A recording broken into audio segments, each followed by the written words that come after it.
Aproveitando toda a polêmica que foi com o lançamento do BYD Dolphin Mini, cotado a 100 mil reais, 99.800, cotado, cara, tudo na ordem de 100 mil. Quando chegou, inclusive a Renault se antecipou, lançou a 100 mil reais o Kwid elétrico, lançou não, né? Reposicionou a 100 mil reais o Kwid elétrico e a BYD lançou a 115 mil. Cara, 15 mil, 15% a mais. A Renault deve estar muito pé da vida com isso. Porque, cara, reposicionar um carro 15 mil reais é dificílimo. A Renault arrancou 50 mil do preço, acabou com a margem do carro. Provavelmente esse carro dá prejuízo para a Renault. E agora vai fazer o quê? E o cliente que comprou 150 mil? Pô, lascou, hein, Renault? Mas, bom, estratégias, né?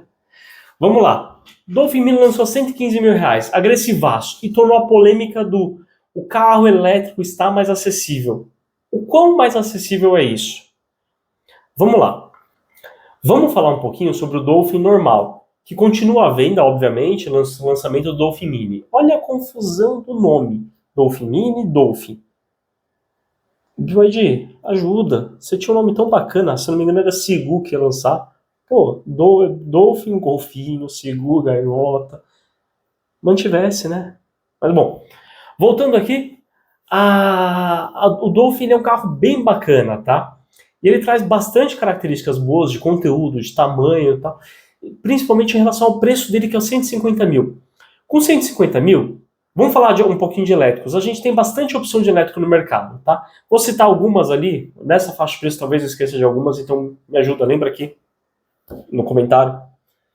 Me ajuda aqui a lembrar. Temos 500 elétricos a 215 mil, o Cinquecento, né? Elétrico a 215 mil. Temos o 208 elétrico, que é o E208 GT a 236, tabela isso, tá? Temos o E2008, que fui consultar no site, estava sem preço. Ele foi promocionado recentemente a 160 mil reais. É um SUV a 160 mil reais. Tá barato demais.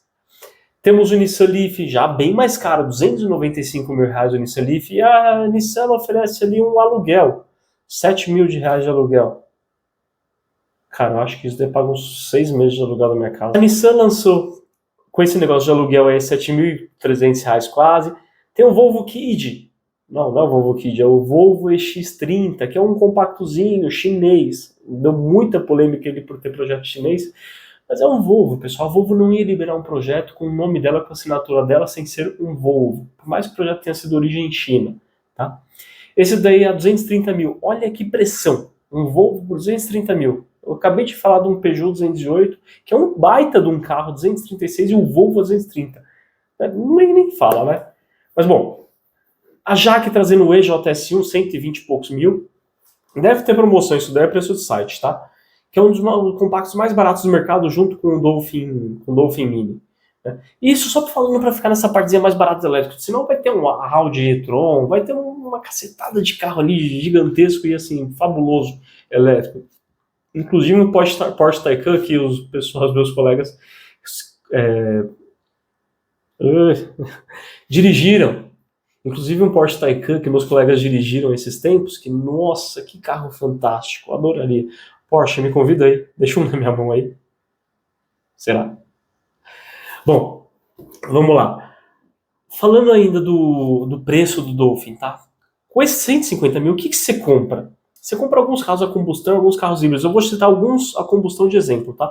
Vamos falar de dimensão. Ele tem 4,12 metros de comprimento, tem 177 de largura e 157 de altura. E generosos 2,70 metros de entre-eixo, tá? Em outras palavras, comparando com a concorrência, ele tem 4 centímetros a menos que um Onix de comprimento, ele tem 2 a mais de largura, 2 centímetros a mais de largura do que um Polo, tem 1 centímetro a menos de altura do que um C3, ou seja, ele é largo, compridinho, para um compacto, largo, compridinho e alto. É um carro bem bacana. Só que ele tem 2,70 metros de entre-eixos, que é o entre-eixos do Corolla. Cara, olha o tamanho do espaço interno desse carro, é muito da hora para um compacto. Né? E ele tem porta-mala de 345 litros. que é maior do que a maioria dos compactos, né? Pelo menos todos os compactos baratos, que hoje nenhum carro mais é barato, todos os compactos baratos, ele supera o porta-mala, sendo que os melhores são o Sandero com 320 e o C3 com 315, e ele tem 345. É grande pra caramba, tá? Mas com o preço dele, o que você compra? Os hatches compactos, eles vão atingir ali na faixa de 118 mil com o Onix Plus, vão atingir 119 mil com o Polo, né? Então, assim, já com 30 mil de diferença. A 150 mil você já compra os hatches compactos com algo a mais. Um Pulse Abarth, que é um esportivo, um Polo GTS, que é um esportivo. Então, com 150, você já está, na verdade, na faixa dos SUVs compactos, que com 150 é o preço de uma Tracker LTZ, é o preço de um T-Cross versão 200 TSI, que custa 143 mil. Você compra um Fastback Impetus a 154 mil. Então você já está numa faixa ali de SUV compacto, que talvez seja mais interessante você comprar um SUV compacto. Não sei, depende. Tudo, como eu falo, sempre falo, tudo é público. O Dolphin Mini não está vendendo o que está vendendo, o Dolphin Mini, desculpa, o Dolphin não está vendendo o que ele está vendendo, porque ele é um carrinho aleatório ali no mercado. Não, ele é assertivo. Ele traz muito conteúdo elétrico com um preço muito bom, tá? Mas, algumas outras opções. Cara, com 150 mil, que já é muito dinheiro, você compra 157 mil, você compra uma Toro Freedom. Isso, o preço de site, promocionado, você vai pagar mais barato nela. Com certeza. Uma Toro Freedom.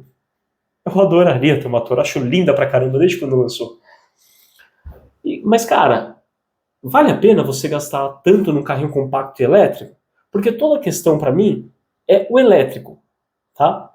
Mas vamos lá. Com todas essas opções que você tem, e todos assim trazem conteúdos muito bons, tá? Você não vai ficar devendo uma Toro Freedom, você não vai ficar faltando conteúdo, não. É muito bom o conteúdo que ela tem. Vou fazer um vídeo de uma Freedom aí e vocês acompanham no canal, tá?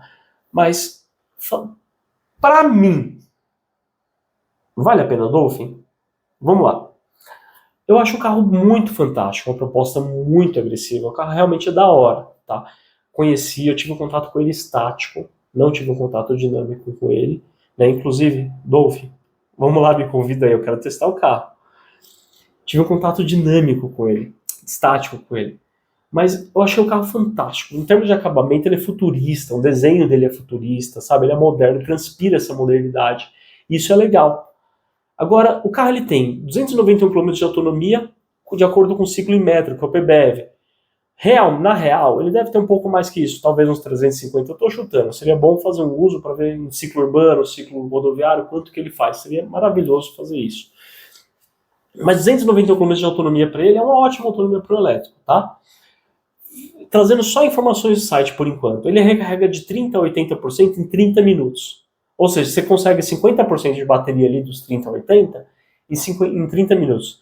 Você consegue carregar 100% de bateria em uma hora? Não acho que a conta seja essa, tá? E o carregador, para chegar nesses 30 minutos, depende muito do carregador, tá? Mas vamos lá. Agora, quanto tempo que você demora para carregar tudo isso? Eu peguei umas informações no site internacional, que é o seguinte. Eu vou ler aqui porque eu não decorei tudo, tá? Ele demora para carregar num carregador comum residencial completamente a carga, tá? 26 horas. Um carregador de 10 amperes de uma fase. Num carregador de parede, que é um pouquinho melhor que você, aquele wallbox que você compra, tá vindo de brinde, você demora 10 horas para carregar tudo, tá?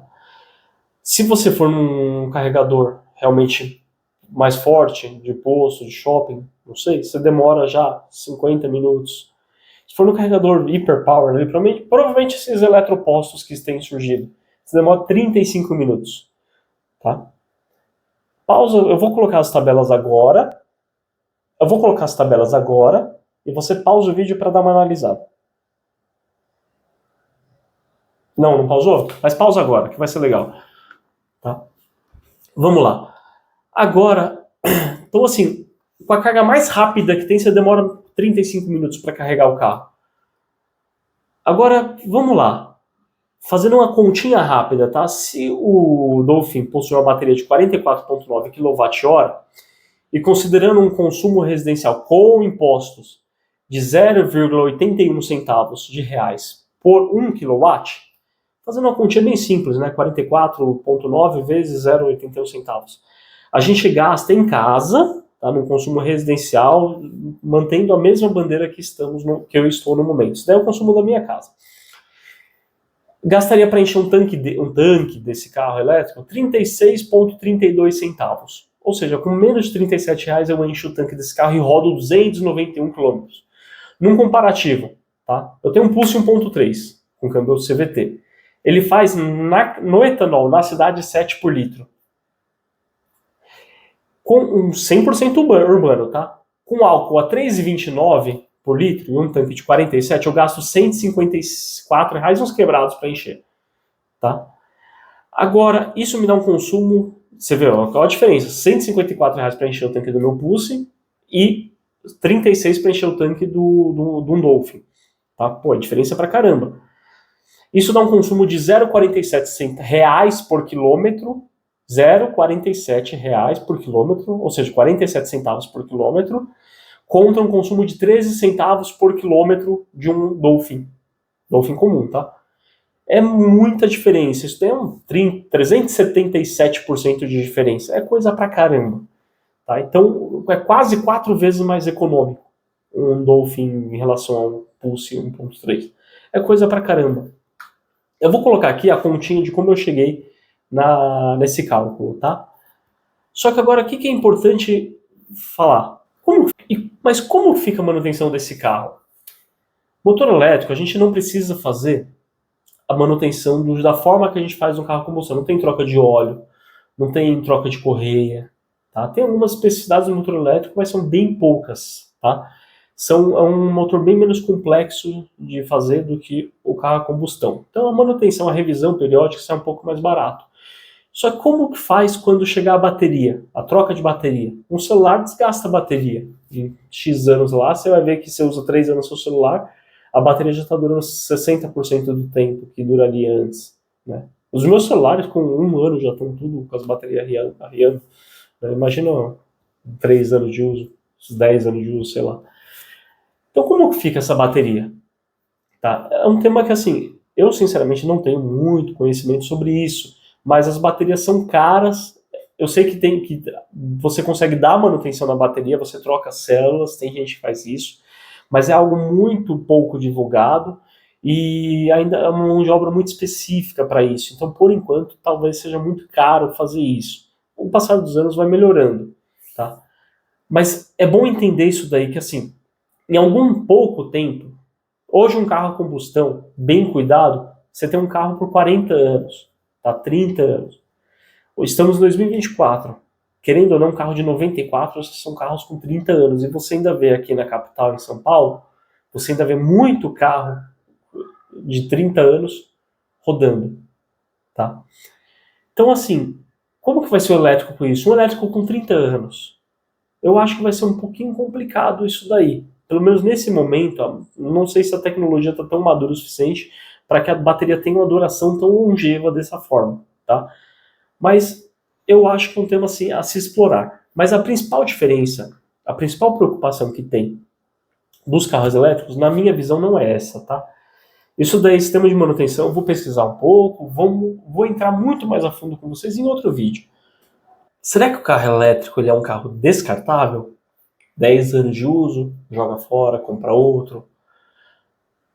Porque pensa, tá? Vou falar sobre isso tudo num vídeo muito mais aprofundado, mas pensa, daqui a 10 anos, preciso trocar o pack inteiro de bateria, custa 70% do valor do carro. Ou seja, na prática, um carro elétrico com 4 anos já vai estar com um preço tão reduzido que já não compensa mais vender. Mas enfim, fica para outro vídeo. Tá? Hoje, eu enxergo o híbrido como um caminho. Ele tem uma eficiência, um custo melhor do que um elétrico, custo de aquisição melhor do que um elétrico. Ele tem uma eficiência melhor do que um combustão, né? Mas eu acho que ainda o custo de manutenção do híbrido está alto. Vamos lembrar o caso dos start-stop. Há alguns anos atrás popularizou o start-stop e hoje a gente tem isso em boa parte dos carros. Mas você vai trocar a bateria do start-stop e custa 3, 4 vezes a mais do que a bateria de um comum. Pesado, né? Mas olha, vamos lá. Depois também outro vídeo. Agora vou retomar para o fechamento desse vídeo, que é, na minha visão, o grande problema do carro elétrico hoje é o tempo de recarga.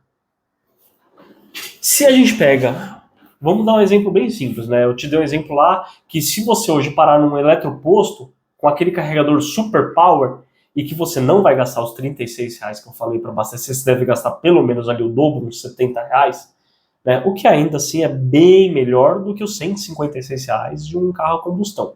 Falando no etanol, tá? Você ainda assim vai gastar 40 minutos num posto, parado num posto. Sendo que num carro a combustão você vai lá, abastece em 5 minutos, 3 minutos às vezes, você vai embora. É muito mais rápido. Ao meu ver, o carro elétrico ele só vai vingar no tempo de recarga baixo, próximo dos 5 minutos do carro a combustão. E para mim, não é, na minha opinião, tá pessoal, não é muito difícil isso. Em vez de tratar um carro elétrico com 300, 400, 500, buscando 10 mil km de autonomia, não, peraí, que 10 mil km é interessante. Mas buscando 200, 300, 400, não, mas 300, 400, 500 km de autonomia, vamos trazer carro elétrico para uso urbano, 150, 200 km de autonomia, mas que com esse pack de bateria você tem um alívio de peso em relação ao que é hoje, e que você tenha um tempo de recarga bem menor, mesmo que seja em eletroposto, que você consiga parar lá em 5 minutos e estar carregado. Que na sua casa você consiga carregar em 2 horinhas no wallbox, mas com 200 km de autonomia torna o carro útil para o dia a dia do paulistano, para o dia a dia do cearense, do pernambucano, do mineiro, do carioca, do sulista, não sei. Eu acho que o que da questão está na autonomia. Agora me fala, pessoal. Agora me fala, o que você prefere? Um carro elétrico com autonomia longa, 500 km, mas quando você vai abastecer você demora 10 horas em casa, você demora 1 hora no eletroposto, você tem que largar o carro no shopping e enfrentar filas gigantescas? Ou um carro com uma autonomia menor que você consegue viajar com ele, parar, recarrega em 5 minutinhos e vai embora? Vou te dar mais um exemplo antes de fechar esse vídeo. Fiz muito trajeto de viagem de 600 km, tá? De outro estado para São Paulo. Nesse trajeto, com o meu carro a combustão, eu tinha que abastecer uma vez. Né? 600 km eu abastecia mais por uma segurança, tá? Eu conseguia chegar de ponta a ponta com um tanque. Às vezes chegava na reserva, às vezes não chegava, depende muito do pé. Mas eu ainda conseguia parar, dormir e abastecer no dia seguinte em São Paulo. Agora a questão, se eu tivesse um carro elétrico com 200 km de autonomia, que eu rodasse os 600 km e rodasse 200 km, parasse e recarregasse em 5 minutos, 200, 5 minutos, 200... Gente, numa boa, eu compraria um elétrico tranquilo, cara. Porque se enfrentar 5 minutos de carregamento, é o tempo para descansar, esticar as pernas, tomar um cafezinho e estrada de novo. Mas você, o que você acha? Pessoal, vem comigo, me dá sua opinião e vamos lá, vamos discutir sobre o sistema de elétrico. Desculpa o vídeo longo, pessoal, mas muito obrigado e fico aqui com o novo escritório do Vetura aqui atrás, tá bom? Novamente. Pessoal, não esqueçam, compartilhem, curtam, comentem, eu quero interação, eu quero ouvir de vocês o que vocês têm a dizer. Eu gosto disso e eu preciso disso, tá bom? Eu preciso, digo, pra gente trocar experiência, trocar ideia, tá? Ó, um forte abraço para todo mundo e até a próxima. Tchau, tchau.